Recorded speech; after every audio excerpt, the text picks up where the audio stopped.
Assalamualaikum warahmatullahi wabarakatuh.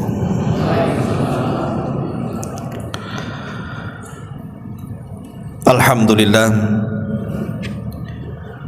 alhamdulillahilladzi hamdan katsiran tayyiban mubarakan fih kama yuhibbu rabbuna wa yarda. Asyhadu an la ilaha illallah wahdahu rabbi la syarika lah wa asyhadu anna Muhammadan abduhu wa rasuluhu alladzi la nabiyya ba'da. Amma ba'du. Faqala Allah azza wa jalla ya ayyuhalladzina amanu taqullaha haqqa tuqatih wa la tamutunna illa wa antum muslimun. Fa inna asdaqal hadithi kitabullah wa khairal huda huda Muhammadin sallallahu alaihi wasallam wa syarrul umuri muhdatsatuha wa kullu muhdatsatin bid'ah wa kullu bid'atin dhalalah wa kullu dhalalatin finnar. Alhamdulillah, di malam hari ini kembali kita bisa duduk di Masjid Muhajirin. Tak lupa salawat dan juga iringan salam kita hadiahkan kepada Rasul kita Nabi besar Muhammad sallallahu alaihi wasallam. Pembahasan di malam hari ini masih membahas qasasul anbiya, kisah-kisah para nabi. Dan malam ini kita akan mengambil ibrah dan pelajaran dari doa yang dipanjatkan Nabi Allah Ibrahim alaihi salatu wassalam yang terdapat dalam surah Ibrahim ayat 35 sampai 41. A'udzubillahi minasyaitonir rajim. Bismillahirrahmanirrahim. Wa idh qala Ibrahim Rabbi ij'al hadzal balada amina wajnubni wa baniya an na'budal asnam. Rabbi innahunna adlalna katsiran minan nas faman tabi'ani fa innahu minni wa man asani fa innaka ghafurur rahim.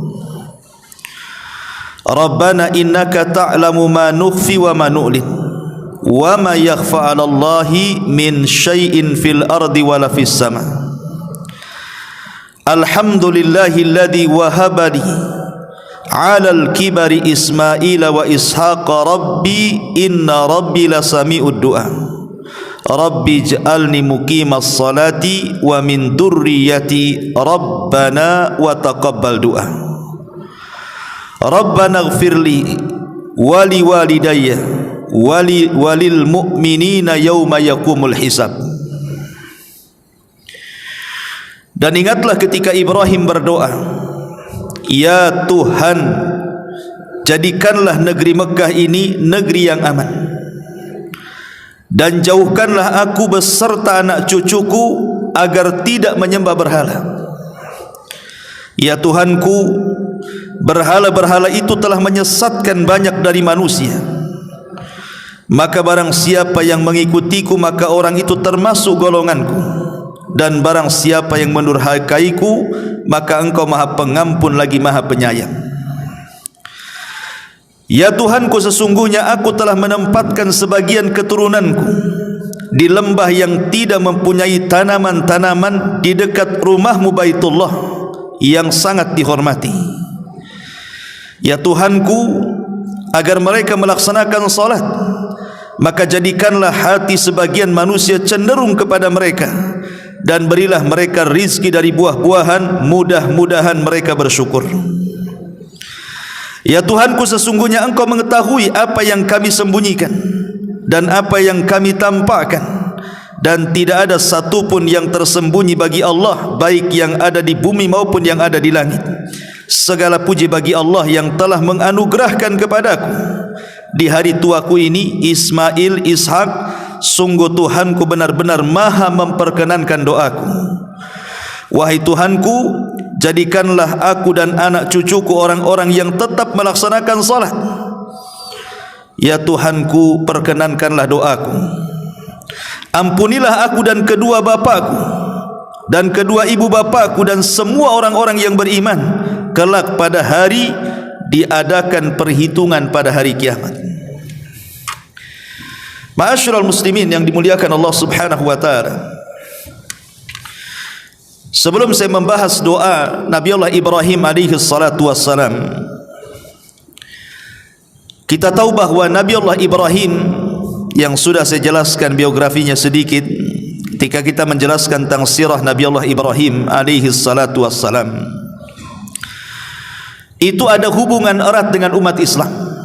Jadi Nabi Ibrahim itu punya hubungan yang sangat dekat dengan umat Islam. Saking dekatnya kita sering membaca dalam tasyahud setiap solat kita, baik solat wajib ataupun solat sunnah. Tasyahud kita membaca salawat Ibrahimiyah. Allahumma salli ala Muhammad wa ala ali Muhammad. Sebuah pertanyaan, kenapa ketika kita tasyahud kemudian kita menyebut-nyebut nama Ibrahim? Kenapa nama Ibrahim disebut-sebut dalam salawat Ibrahimiyah, dalam setiap tasyahud yang selalu kita baca dalam salat kita? Ada yang mengatakan seperti yang dikatakan oleh Al-Allamah Badruddin Al-Aini Al-Hanafi rahimahullahu ta'ala dalam syarah Sunan Abi Dawud lil Aini. Kenapa kemudian hanya Ibrahim saja yang disebut dalam tasyahud setiap salat kita? Bukankah para nabi banyak? Kenapa tidak disebut Musa umpamanya, yang jelas-jelas nabi yang masyhur dari nabi-nabi Bani Israel, atau Nabi Isa yang dekat dengan Nabi kita Muhammad sallallahu alaihi wasallam, atau nabi-nabi yang lainnya? Kenapa mesti Ibrahim? Beliau mengatakan alasannya karena Nabi sallallahu alaihi wasallam pernah melihat pada malam Isra Mi'raj semua para nabi dan semua para rasul, baik yang solat di belakang dia di Masjidil Aqsa atau dalam peristiwa Mi'raj di mana setiap tingkatan di langit, baik langit pertama, kedua sampai ketujuh, Rasul dipertemukan dengan para nabi. Tapi satu-satunya nabi yang mengucapkan salam kepada Nabi sallallahu alaihi wasallam dan kepada umat Islam hanyalah Nabi Ibrahim. Jadi satu-satunya nabi yang ditemui Rasul dalam peristiwa Isra Mi'raj itu yang mengucapkan salam kepada Nabi sallallahu alaihi wasallam juga mengucapkan salam untuk umatnya. Maka sebagai bentuk berterima kasih Nabi sallallahu alaihi wasallam kepada Ibrahim karena mendoakan umatnya, makanya Rasul menganjurkan dalam setiap tasyahud salat kita membaca salawat Ibrahimiyah. Ini alasan yang disebut oleh Al-Allamah Badruddin Al-Aini Al-Hanafi dalam kitabnya Syarah Sunan Abi Dawud lil Aini. Adapun alasan yang dikemukakan ulama yang lain seperti Al-Imam Ibnu Utsaimin ketika ditanya kenapa nama Ibrahim itu yang dikhususkan dalam tasyahud, beliau mengatakan kullul anbiya ja'u bitauhid, karena semua para nabi itu datang dengan membawa dakwah tauhid. Sebagaimana Allah mengatakan, wa ma arsalnaka min qablika min rasulin illa nuhi ilaihi annahu la ilaha illa ana fa'budun. Dan tidaklah kami utus sebelum engkau wahai Muhammad dari seorang rasul kecuali kami wahyukan kepadanya agar dia menyerukan tidak ada sesembahan yang berhak disembah kecuali kami, maka sembahlah aku. Dan Ibrahim adalah Abul Arab. Kata Syekh Utsaimin, Ibrahim itu bapaknya orang Arab dan juga bapaknya orang-orang Bani Israel. Dan dialah yang menyeru kepada tauhid secara khusus, wa huwa yad'u ila tauhidil khalis. Dan dia menyeru kepada tauhid betul-betul secara murni. Wal yahudu wan nasara, sementara orang-orang Yahudi dan Nasrani mereka mengklaim bahwa mereka mengikuti Ibrahim. Begitu juga kaum muslimin mengikuti Ibrahim. Akan tetapi ketika orang Nasrani mengklaim Ibrahim nabi mereka, kemudian Yahudi juga mengklaim nabi mereka, Islam juga mengklaim Ibrahim juga adalah bapa daripada nabi kita, maka kata beliau, nahnu aula bi Ibrahim, kami lebih berhak dengan Ibrahim dibandingkan Yahudi dan Nasrani. Dan itu berdasarkan nas Al-Quran, inna aulan nas bi Ibrahim, sesungguhnya orang yang paling utama dari kalangan manusia dengan Ibrahim, lalladzina tabauhu, orang-orang yang mengikutinya, wa hadzan nabi, maksudnya Nabi Muhammad sallallahu alaihi wasallam, walladzina amanu, dan orang-orang yang beriman mereka berhak dengan Ibrahim. Maka dengan alasan ini, kata Syekh Utsaimin, itulah kenapa Nabi Ibrahim dikhususkan dalam setiap tasyahud kita, karena kita berhak dengan Ibrahim dibandingkan Yahudi dan Nasrani.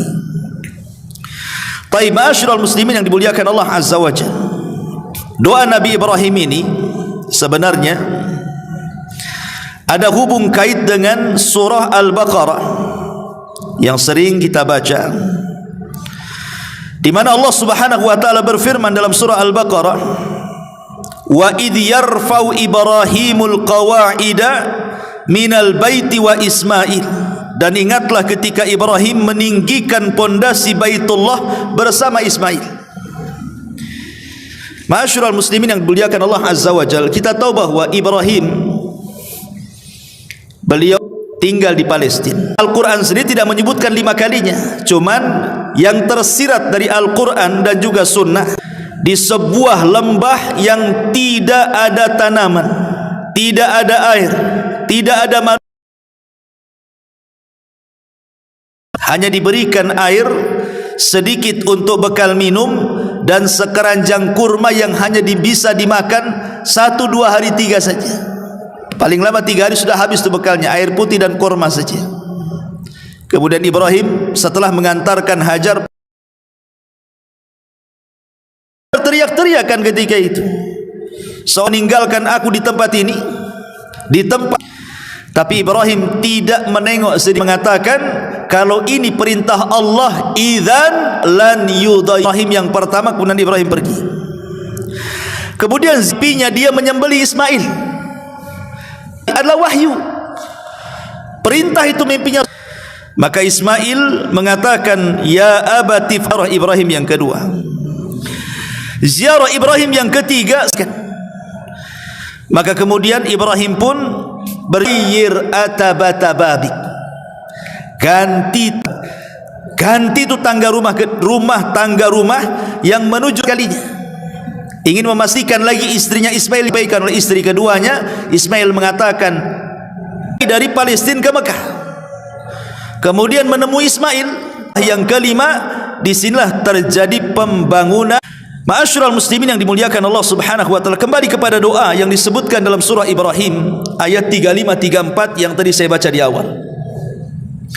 Setelah Nabi Ibrahim alaihi salatu wassalam kemudian meninggalkan Hajar dan hendak pergi ke Palestina, Nabi Ibrahim itu kemudian menjauh dari Hajar ketika Hajar sudah tidak bisa dilihat, dan Hajar juga tidak bisa melihat Ibrahim karena Ibrahim sudah jauh melangkah. Maka Ibrahim kemudian menatap ke arah yang kelak di situ akan dibangun Ka'bah. Disitulah Nabi Ibrahim berdoa. Apa doanya? Rabbij'al hadza baladan amina. Ya Allah, jadikan negeri Mekah ini negeri yang aman. Subhanallah, doa Nabi Ibrahim Allah Subhanahu wa taala kabulkan. Negeri Mekah lah negeri yang sangat aman. Ketika kita membahas surah Quraisy, apa kata Allah? Li'ila fi Quraisyin ila fihim rihlatash shita'i was-saif falyabudu rabb hadzal bait alladzi at'amahum min ju'in wa amanahum min khauf. Alladzi at'amahum, di mana Allah Subhanahu wa taala sudah melimpahkan rizki kepada mereka dari kelaparan, dan Allah berikan rasa aman dari ketakutan. Dan itu bentuk doa Ibrahim. Bagaimana ceritanya? Jadi ketika Abrahatul Asram, ma'ruf kisah Abraha ya, yang datang dengan pasukan gajah dari Yaman, kemudian hendak merobohkan Ka'bah, tapi kemudian dihadang oleh tentara Allah dari burung-burung laut yang disebut dengan ababil, diserang oleh. Makanya mereka berjalan ke sana kemari pun mereka tidak akan. Makanya Allah berikan dua nikmat, aman di perjalanan dan bisnis mereka lancar. Akhirnya banyak makanan yang mereka makan sehingga tidak ada orang yang kelaparan. Dan jadi negeri yang aman. Dan subhanallah sampai hari ini Mekah itu kan negeri yang kering kelontang, ikhwan. Kalau negeri kita ini dilempar kayu aja tumbuh. Kalau di negeri Mekah dilempar kayu jadi kayu bakar. Gak akan tumbuh. Kita lempar biji, cobalah lempar biji-biji apa, gak akan tumbuh di sana itu. Tetapi lihat, walaupun tidak ada yang tumbuh di sana, makanan apa yang tidak ada di sini semua ada di sana. Buah-buahan yang ada di sini semua ada di sana. Dan menjadi negeri kaya tuh. Itu semua berkat doa Nabi Ibrahim alaihi salatu wassalam, Rabbij'al hadza al-balada amina. Ini yang pertama. Kemudian yang kedua, wajnubni wa baniya an na'budal asnam. Ya Allah, jauhi aku serta anak cucuku agar jangan sampai menyembah berhala. Dan ini penting. Kita setiap orang tua wajib menanamkan tauhid di keluarga. Makanya Luqmanul Hakim dia mengumpulkan,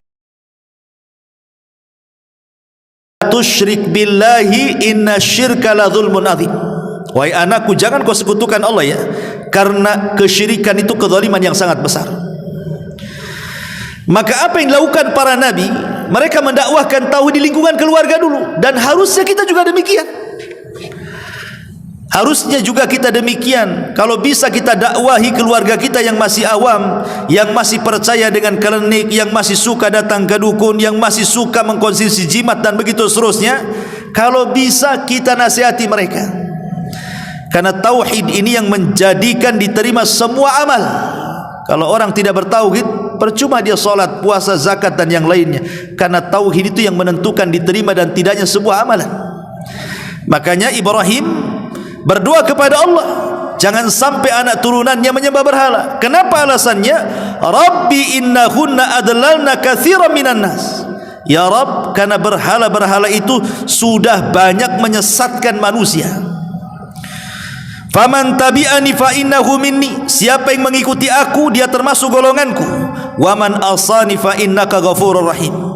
Dan siapa yang bermaksiat kepadaku, engkau zat yang maha pengampun lagi maha pengasih. Lihat bagaimana Ibrahim, Allah berikan sifat lemah lembut. Kalau para nabi yang lain seperti Nuh, ketika kaumnya bermaksiat kepada Nuh, apa yang dikatakan Nuh?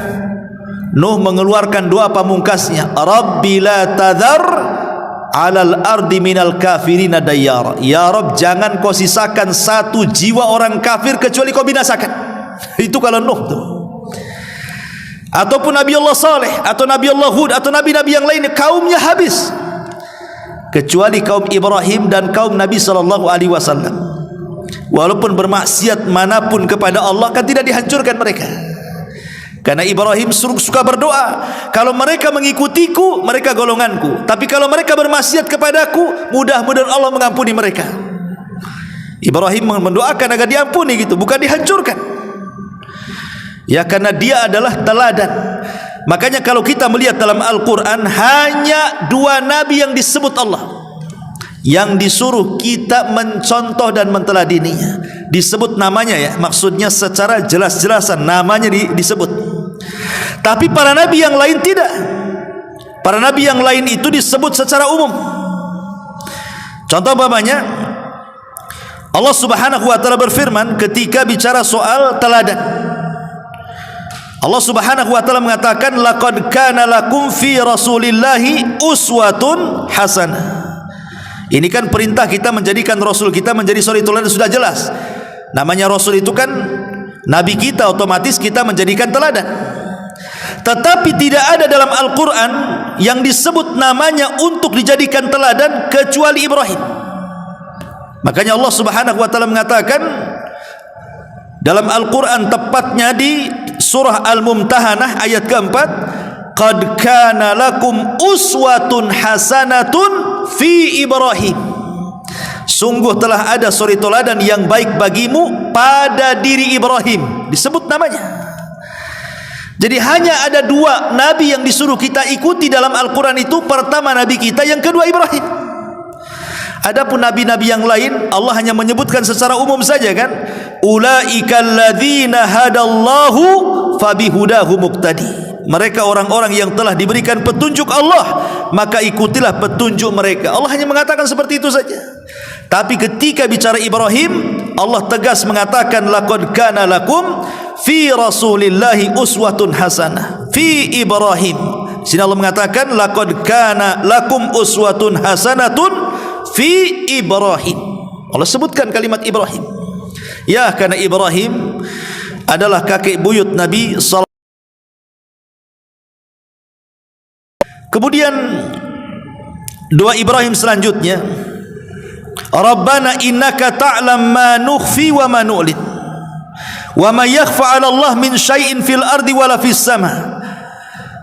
Allah, Ibrahim mengatakan, ya Tuhanku, sesungguhnya engkau mengetahui apa yang kami sembunyikan, apa yang kami tampakkan, dan tidak ada sesuatu pun yang tersembunyi bagi Allah, baik di langit ataupun di bumi. Ibrahim mengajarkan muraqabah kepada kita. Muraqabah itu maksudnya merasa diawasi Allah. Bahasa kita itu adalah ketika Rasul ditanya soal ihsan apa? Antara fa innahu yara.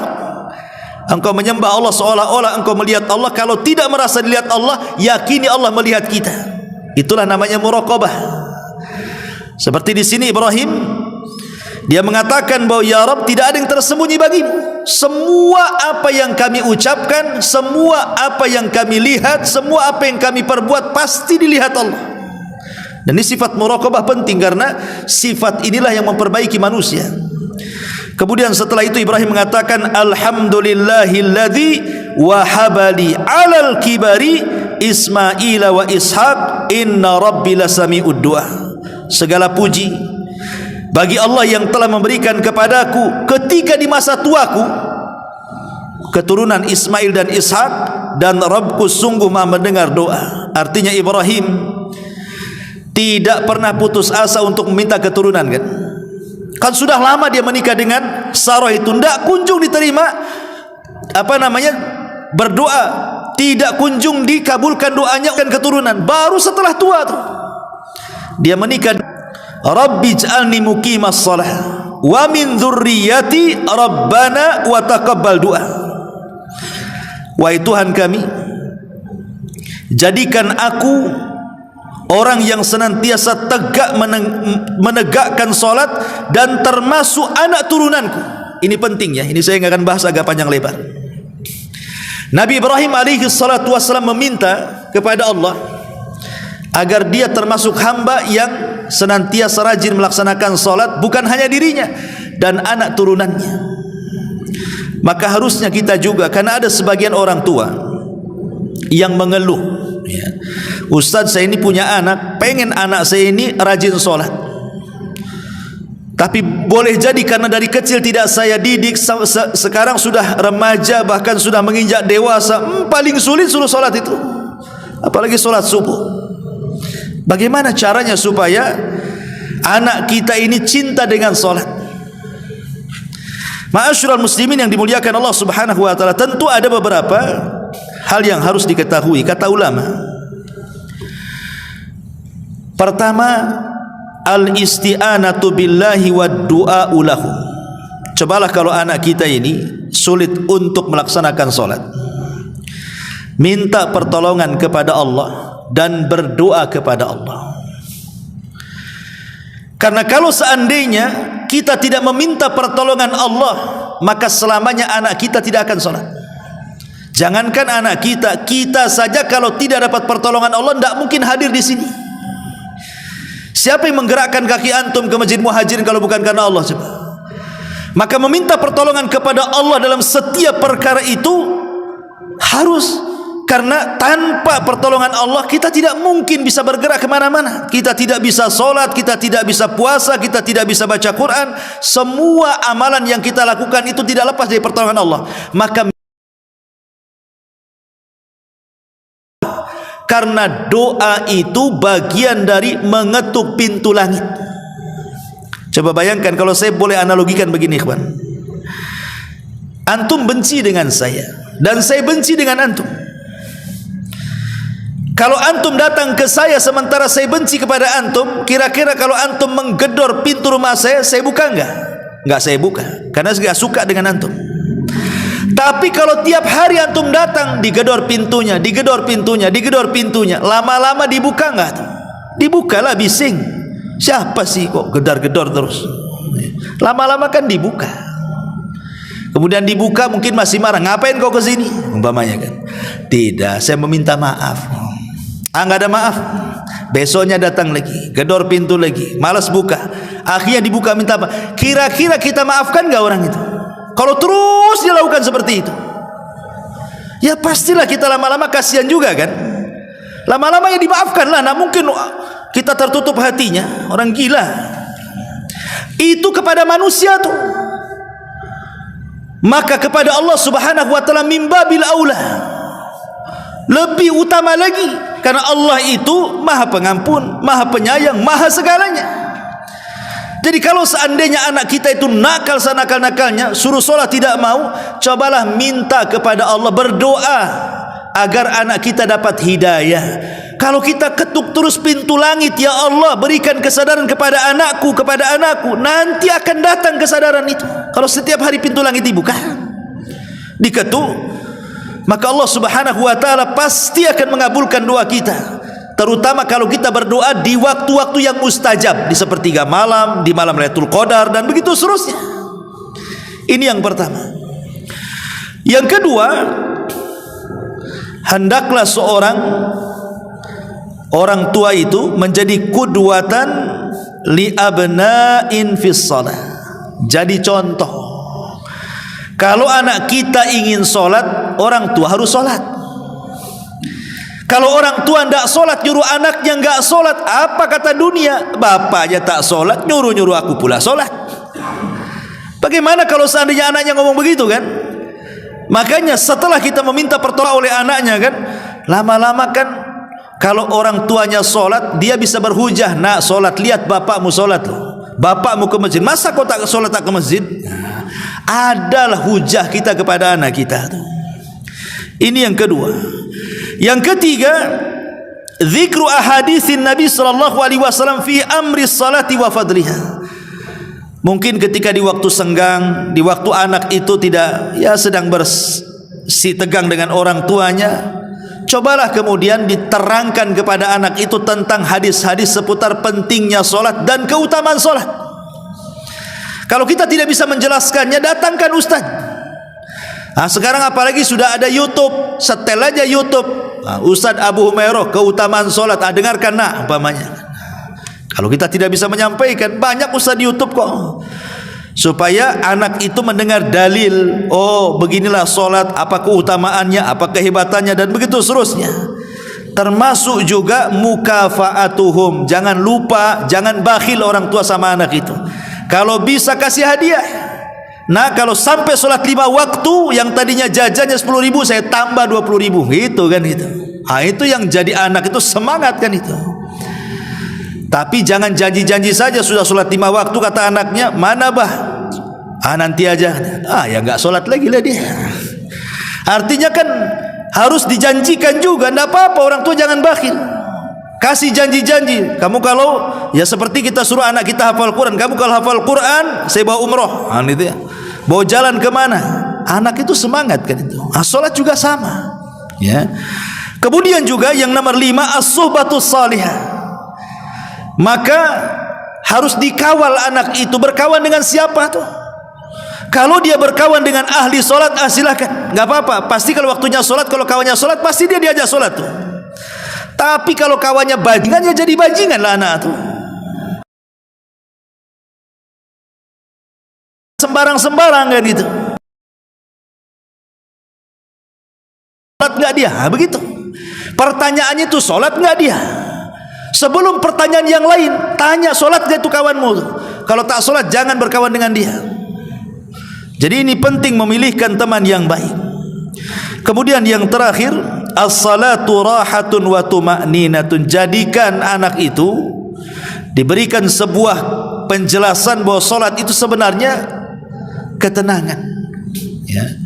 Ketenangan solat itu. Makanya Nabi SAW dikisahkan oleh Aisyah radhiyallahu anha, kana Nabi SAW idza hajabahu amrun fazia ila shalah. Rasul itu kalau ada masalah langsung salat, dan setelah salat terurai masalahnya, jadi tenang, ya.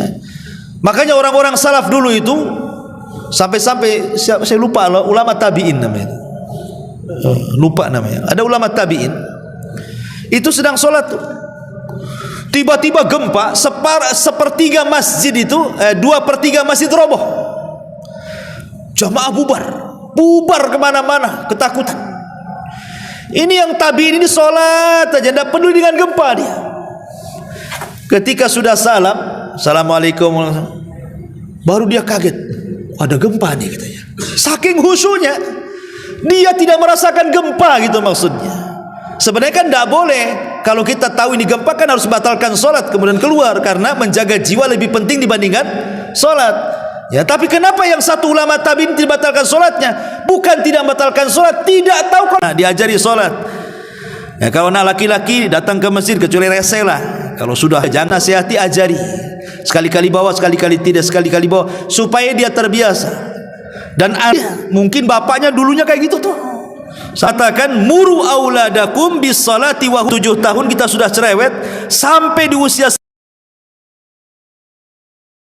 wadribuhum wa hum abna'u ashrin. Orang di usia 10 tahun masih tidak mau sholat, apalagi subuh tuh, wah paling malas itu. Boleh dipukulnya tuh, tapi antum dipukul pakai gagang sapu. Maksudnya memukul di sini artinya adzarb, yang sifatnya itu mendidik, ya. Pukulan kecil seperti sayur yang antum kasih garam lah. Gimana kalau sayur kan nggak mungkin antum garam sekilo dimasukkan, asin semua sayurnya. Ambil garam sikit saja ke sayur, yang penting pelezat. Maksudnya pukulan kecil kepada anak yang penting mendidik gitu, bukan disabet pakai sapu gitu ya, ke rumah sakit itu. Jadi ini yang pertama. Yang kedua, an yakuna ghaira syadid, tidak boleh keras dan tidak boleh menyakiti, dan tidak boleh memukul di bagian-bagian wajah. Dan juga pukulan itu hanya sebatas sebelum dipukul hendaklah ada dulu ancaman. Kau kalau tak sholat saya pukul. Bahkan Rasul mengatakan alikus saut, disuruh pukul alat pukul itu, kata Rasul, tempel di dinding. Itu Rasul yang mengajarkan. Tempel itu, pecut itu di dinding. Jadi kalau nyuruh anak, nak sholat atau pecut, nah gitu maksudnya. Sholat atau itu, nah gitu. Nah, tapi jangan hanya sekedar ancaman saja, betul-betul ancaman dilakukan, diambil pecutnya, sholat kamu, gitu maksudnya, tempel lagi. Ya kalau hanya diancam-ancam, ya biasa aja, nggak peduli dia. Jadi ancaman pun harus dilakukan, tapi sekali lagi bukan dalam rangka menyakiti, hanya sekedar mendidik saja. Intinya bahwa di sini ini penting, ini masuk di parenting ya, ilmu parenting. Tapi yang jelas bahwa Ibrahim alaihi salatu wassalam mengajarkan kepada kita untuk supaya dia bisa menjaga salat dan juga anak keturunannya supaya bisa menjaga salat. Kemudian yang terakhir, Nabi Ibrahim alaihi salatu wassalam berdoa kepada Allah Subhanahu wa taala agar dia dan juga kedua orang tuanya diampuni oleh Allah Subhanahu wa taala. Tapi sayang, orang tua Ibrahim kan kafir. Azar itu kafir. Kenapa Azar itu kafir? Dia yang membuat berhala. Dia yang menyuruh kaumnya menyembah berhala. Dia pula yang menjual berhala, dan hasil jual berhalanya dia makan. Azar itu ayahnya Ibrahim. Bahkan Ibrahim kecil pernah disuruh untuk menjual berhala, tapi tidak laku karena jualannya, promosinya begini: Ishtaru ma la yadurrukum wa la yanfa'ukum. Belilah Tuhan ini tapi tidak mendatangkan manfaat dan madarat. Siapa yang mau beli? Kira-kira kalau promosinya kayak gitu laku enggak tuh patung tuh? Ya enggak laku lah. Makanya kalau pulang dibawa lagi itu berhalanya, marah bapaknya Azar itu, pecuti Ibrahim itu. Kenapa tak laku katanya? Ya gimana promosinya gitu? Ya enggak laku lah kan gitu. Ya. Tapi yang jelas bahwa Ibrahim ketika sudah jadi angkat jadi nabi, kemudian juga berusaha mendakwahkan kaumnya, tidak bisa di Irak, sampai bertentangan dengan Namrud, sampai menghancurkan patung-patung Namrud. Bapaknya pun ketika melihat keajaiban Ibrahim dimasukkan api tidak mengapa, itu kan mukjizat besar yang terlihat loh. Tapi tetap saja bapaknya pun tidak beriman. Tapi saking sayangnya Ibrahim kepada bapaknya, tetap dia berdoa, Rabbana gfirli wali walidayya. Ya Allah, ampunilah aku dan kedua orang tuaku. Dia tetap meminta ampun. Baru setelah jelas-jelas bahwa bapaknya adalah seorang kafir dan Allah melarang untuk berdoa memintakan ampun, barulah Ibrahim berhenti memintakan ampun. Baru Ibrahim berhenti memintakan ampun. Sama dengan kasusnya Nabi kan. Ketika dia sayang dengan Abu Talib, Rasul setiap hari sepeninggal Abu Talib meminta kepada Allah agar Abu Talib diampuni dosa-dosanya. Tetapi Allah Subhanahu wa taala turunkan ayat, maka lin nabi an yastaghfiru lil musyrikina walau kanu ulil qurba. Tidak layak bagi seorang nabi meminta ampunkan kepada orang musyrik walaupun kerabat dekatnya. Dari situ Rasul berhenti tidak memintakan ampun kepada Abu Talib. Dan Allah turunkan ayat, innaka la tahdi man ahbabta walakinnallaha yahdi man yasha. Engkau Muhammad tidak mungkin memberikan hidayah kepada orang yang kau cintai, karena hidayah itu Allah berikan kepada siapa yang dikehendaki. Ya. Berhenti. Tapi syahidnya di sini, walaupun demikian, walaupun bapaknya jelas-jelas kafir, Ibrahim tetap dia berbuat baik. Dia ingin supaya bapaknya itu masuk surga, tapi karena kekufurannya yang menghalangi, itulah yang menjadikan Azar tidak masuk surga. Tapi syahidnya di sini, anak bagaimanapun jahat orang tua tetap tidak boleh berbuat jahat kepada orang tua. Sejahat-jahatnya orang tua kepada kita, jangan sampai kemudian kita jahat kepada mereka. Karena ada orang anak itu yang merasa dendam dengan orang tua. Boleh jadi orang tua mungkin membuang anaknya di waktu bayi dengan cara diberikan kepada orang, dititipkan ke panti asuhan, atau mungkin dijahati dari kecil, tidak diberi makan, dibuat lapar, tidak dikasih pendidikan, sehingga anak ini tumbuh besar menjadi emosi dan dendam sama ayahnya kan. Ada anak-anak yang seperti itu kan. Kalau mengikuti perasaan, wajar anak itu dendam, dia dibuang sama orang tuanya. Tapi kalau ikut agama tidak boleh. Walaupun anda pernah dibuang orang tua, sudah besar baru ketemu orang tua, baru cerita, kenapa aku kok di rumah orang, kenapa tidak di rumah orang tuanya. Ingat, perintah berbuat baik itu bukan sistem barter. Bukan kita katakan karena orang tua saya baik, saya berbuat baik kepada orang tua. Karena orang tua saya jahat, saya pun berbuat jahat kepada orang tua. Bukan itu. Tapi perintah berbuat baik kepada orang tua adalah perintah Allah. Mau orang tua baik, mau orang tua jahat, yang jelas saya berbuat baik kepada orang tua. Ini perintah Allah. Karena Allah yang mengatakan, wa wassaynal insana biwalidayhi husna. Kami wasiatkan kepada setiap orang untuk berbuat baik kepada orang tua. Allah yang merintahkan kita berbuat baik. Tapi kebanyakan anak-anak yang merasa dendam dengan orang tuanya karena merasa dibuang atau tidak diperhatikan atau tidak pernah disekolahkan atau apalah alasannya, terkadang itu pula hujahnya, ngapain saya berbuat baik sama orang tua, saya aja tidak dididik dia, saya aja dibuang dia, berarti orang ini tidak ngaji. Ya. Ingat, bagaimanapun dia orang tua, kalau bukan karena Allah, kemudian orang tua itu, nggak ada kita di dunia ini. Emang kita anak orang tua angkat? Bukan, kita ini anak orang tua kandung. Tanpa ada orang tua kandung enggak mungkin kita lahir. Cukup dengan kelahiran itulah kita tidak bisa membalas jasa kebaikan mereka. Makanya kenapa Nabi SAW, Ibnu Umar radhiyallahu an, ketika ada orang tawaf menggendong orang tuanya tuh keliling Ka'bah, ya, dari awal manasik haji sampai akhir manasik haji digendong orang tuanya. Bila tuamu ketika melahirkan kamu, tidak ada yang bisa menandingi kebaikannya. Dulu waktu kecil orang tuaku ngasih makan kepadaku, sekarang orang tuaku sudah parah. Maka orang tuamu berusaha untuk kita. Ibrahim alaihi salam mengajarkan doa Rabbana ighfirli wali walidayya. Ya Allah, ampuni diriku dan juga kedua orang tuaku, walil mu'minin, dan kepada orang-orang yang beriman, yauma yakumul hisab, pada hari ketika kiamat dibangkitkan. Wallahu a'lam bishawab. Inilah diantara faedah dari doa Nabi Ibrahim alaihi salatu wassalam yang tercantum dalam surah Ibrahim ayat 35 sampai 41. Subhanallah bihamdika asyhadu an la ilaha illa anta astaghfiruka wa atubu ilaik. Allahu ta'ala alam. Assalamualaikum warahmatullahi wabarakatuh.